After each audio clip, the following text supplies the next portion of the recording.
Akkam jirtu kabajamtoota dhaggeeffattoota keenya kun dhimma fayyaa irratti odeeffannoo kan isin biraan geenyu ta'a.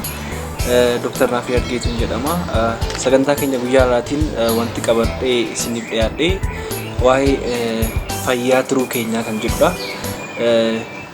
Tiruu keenya akkamitti miidhaarraa eeguu dandeenya? Fayyaa tiruu keenyaas immoo akkamitti eeggachuu dandeenya kan jedhudha. Akkuma beekamu tiruun keenya kutaa qaama keenyaa keessaa akka warshaa qaama keenyaatti jedhameedha kan beekamu. Sababni isaas kutaa sirna bullaa'insa nyaataa keessatti keessumaa sirna daakamuu nyaataa keessatti qooda olaanaa fudhatu jechuudha.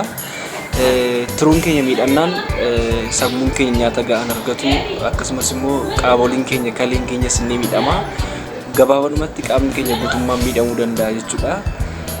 Sababa kanaaf mee tiruu keenya kana akkamitti fayyaa isaa eeggachuu dandeenya? Baay'een keenya akkuma beeknu namoota dhibee tiruudhaan qaama argatan ta'uu danda'a. Baay'een isaanii yeroo sadarkaa hamaarraan yeroo nama ga'u qaama itti dhiitessee garaa itti dhiitessee yeroo guullee ija namaallee gara keellootti yeroo itti jiru jira jechuudha. Kanaaf mee wantoota 12 fayyaa tiruu keenyaa miidhanii fi irraa of eeggachuu qabnu yookiin immoo maal gochuu qabnu kan jedhu irratti kan ilaallu ta'a.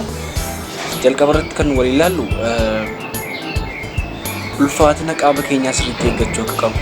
Akkuma beekamu ulfaatinni qaamaa yommuu dabalaa deemutti namni tokko furdachaa yommuu deemutti furdinni baay'inaan kan dhufu sababa faattiirraan kan ka'e yookiin immoo coomarraan kan ka'e jechuudha. Akkuma qaamni namaa gara alaatiin furdatu tiruun keenyas immoo faattiin ammi faattii yookiin immoo ammi coomaa tiruu keenya irra jiru yommuu baay'achaa deemutti tiruun keenya akka hojii isaa seeraan hin hojjenne waan godhuufi ulfaatina qaama keessanii eeggachuu akka qabdan.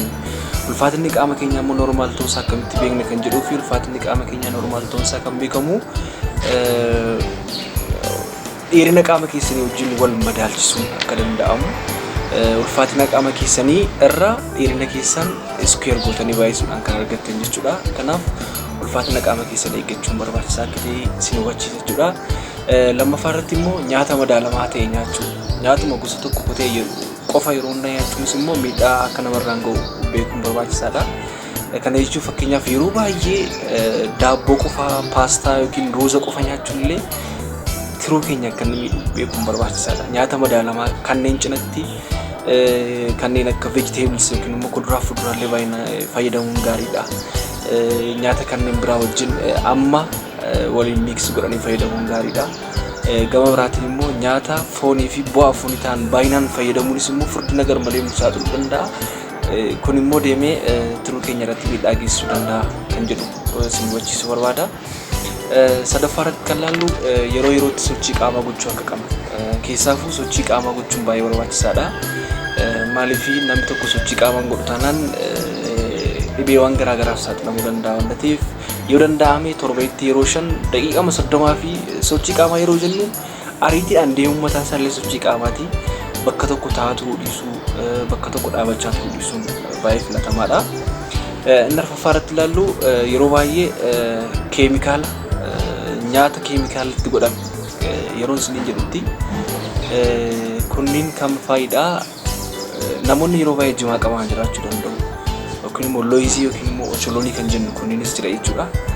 Yookiin immoo fakkeenyaaf qonnaan bultoonni baay'een keemikaalatti godhanii yeroo isaatti oomisha isaanii galchatan ni argina. Keemikaalli kun waliin yommuu nyaata kana fayyadamnu tiruu keenya irratti miidhaa geessisuu danda'a toksiiniin kun jechuudha. Kanaaf of eeggannoo akkasii gochuun illee baay'ee barbaachisaadha. Inni shanaffaa irratti ilaallu alkoolii. Keessaafuu alkoolii dhuguun gaarii miti. Yommuu alkoolii dhiisuu dadhabama ta'e immoo amma isaa hir'isanii gaariidha. Ani akka ogeessa fayyaatti alkoolii dhuguu gaariidha jedhee hin gorsu. Alkooliin kun seeliiwwan tiruu keenya ajjeesuudhaan akka isaan madaa'an gochuu danda'a waan ta'eef kan irraa of eeggachuun baay'ee barbaachisaadha. Inni jahaffaa irratti ilaallu qorichawwan yeroo baay'ee kan miira ofii dadammaqsuudhaaf fudhataman jiru. Kan sammuu namaa adamsan kanneen akka maariyawaanaa fa'aa, heerooyin kan jennu jiraachuu danda'a. Ashiishii fa'aa kanneen fayyadamu irraa of qusachuun baay'ee barbaachisaadha. Maaliif seeliiwwan tiruu keenya miidhuu waan danda'uuf jechuudha. Inni kan biraa lilmee fakkeenyaaf mana keessa yeroo fayyadamtanitti ta'uu danda'a yookiin immoo karaa biraatiinis ta'uu danda'a. Lilmeewwan garaagaraa sheer godhanii yookiin immoo waliin fayyadamuun illee miidhaa guddaa qaba. Sababni isaas vaayirasiin tiruu jira kan hepatitis B and hepatitis C virus yookiin hepatitis A virus kanneen jedhaman kunniin vaayirasiiwwan tirii kunniin karaa dhiigaatiin kan daddarban karaa dhiigaa fi karaa walqunnamtii saalaa waan daddarbanii fi yeroo namni tokko lilmee sheer godhe fayyadamutti vaayirasii kanaan saaxilamuu danda'a. Vaayirasiin kun immoo amma sadarkaa dadhabbii turuutti nama geessisuu danda'a jechuudha. Kanaaf tokko fayyadamu. Kana yeroo jennu ammas itti dabaluudhaan siriinjii illee ta'uu danda'a. Fakkeenyaaf namoonni qoricha fayyadaman baay'ee isaanii jiru. Wanti arginu isinillee fayyadamuu dhiisuu dandeessu. Kanneen iddarraan qoricha fudhatan jiru ofiisaatiin qoricha sammuu adoolchu jechuudha. Yookiin immoo siriinjii garaagaraas sheer godhanii fayyadamuun yommuu kunniin dhibee garaagaraaf nama saaxiluu danda'a jechuudha. Kanaaf of eeggannoo cimaa gochuun baay'ee barbaachisaadha. Inni kan biraa inni ja'affaratti ilaallu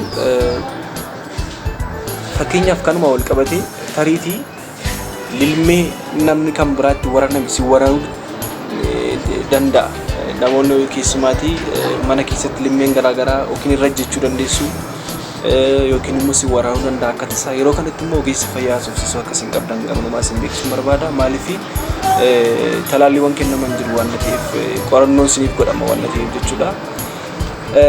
Inni kan biraa namoota hedduu faana walqunnamtii saalaa gochuu dhiisuun illee baay'ee barbaachisaadha. Maaliif karaa ittiin vaayirasiin turuun kun daddarbu keessaa tokko karaa walqunnamtii saalaa daangaa hin qabneen ta'uusaa beekamaadha. Kanarraas of qusachuun baay'ee barbaachisaadha. Inni kan biraa immoo talaalliiwwan yookiin kittibaatiin namni kamiyyuu fudhachuu danda'u jira. Ispeeshaalii dhibee tiruu kana yookiin immoo vaayirasii tiruu kana vaayirasii tiruu hepatitis A and B kan jennu kanaaf talaalliiwwan kennaman jiru. Biyya keenya Itoophiyaa keessattis ni kennama, iddoo biraattis iddoo isin jirtanittis ni kennama. Gaafattanii talaallii sana fudhachuu dandeessu jechuudha. Maaliif talaallii kana fudhachuun vaayirasii kanaayyuu saaxilamne illee vaayirasiin kun akka nu miine waan godhuuf gamanumaan akkasiin hubattan kan jedhu isin hubachiisuu barbaada. Inni kan biraa qorichoota ogeessonni fayyaa nuuf kennan alatti ofii keenya fayyadamuu hin qabnu. Sababni isaas yeroo baay'ee qorichoonni tokko overdoosii fudhatamuu ni danda'a. Qorichoonni tokko utuu hammi tiruu keenya ilaalamin kan kennaman tiruu keenya kan miidhan baay'ee waan jiraniif kanneen ogeessa fayyaa haasofsiifnee fudhachuu akka qabnu hundi keessan akkasiin beektan kan jedhu isin beeksisuu barbaada. Kanaaf inni kan biraa yeroo baay'ee wantoota mana keessatti sheer goonee fayyadamnu kanneen akka maqasii ta'uu danda'a. Kan biraa immoo murtuu kan qeensatti hin qorannu ta'uu danda'a. Wantoota akkasii sheer goonee fayyadamuu akka hin qabne hundumti keenya beekuu qabna.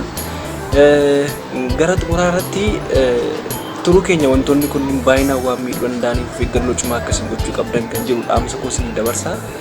Dhumarratti wantoonni gochuu qabnu maalla yookiin mallattoon namni dhibee tiruu qabu tokko mallattoo akkamii agarsiisa kan jedhu jalqaba irratti mallattoo namni dhibee tiruu qabu tokko mallattoo miira dadhabbii hamaa agarsiisuu danda'a. Kan biraa immoo darbee immoo dhukkubbii naannoo qaama keenyaa yookiin immoo naannoo garaa keenya gara mirgaatiin ta'uu danda'a. Kan biraa immoo yommuu sadarkaa hamaarra nama gahutti immoo dhiita yookiin immoo qaamni namaa dhiitoo ispeeshaalii garaarraa jalqabee kan gaddeemu jechuudha. Akkasumas immoo iji keenya adiin yookiin immoo iji keenya isheen adii kuni gara bifa jijjiirrachuudhaan gara bifa keellootti yommuu jijjiiramu yookiin bicaatti yeroo jijjiiramu jechuudha. Kunniin mallattoowwan isaaniiti. Yeroo baay'ee mallattoon agarsiisu gara jalqabaa irratti dhibeen tiruu kuni qoratamuun baay'ee barbaachisaadha. Keessaafuu yoo mana yaala deemtan keessaafuu qorannoo vaayirasii ispeeshaalii vaayirasii tiruu hepatitis B kan jennu baay'inaan iddoo baay'eettis ni jira. Kan hepatitis C kan jennus jira. Akkasumas immoo hepatitis A kan jedhus jira waan ta'eef qorannoo kanaa gochuullee ni qabdu kan jedhu dhaamsa koo isin dabarsa. Kanaaf tiruu keessan eeggadhaa jedhu gamanumaan dhaamsa koo isin dabarsuun barbaada. Waan na dhaggeeffattaniif galatoomaa. Fayyaan nabinaa.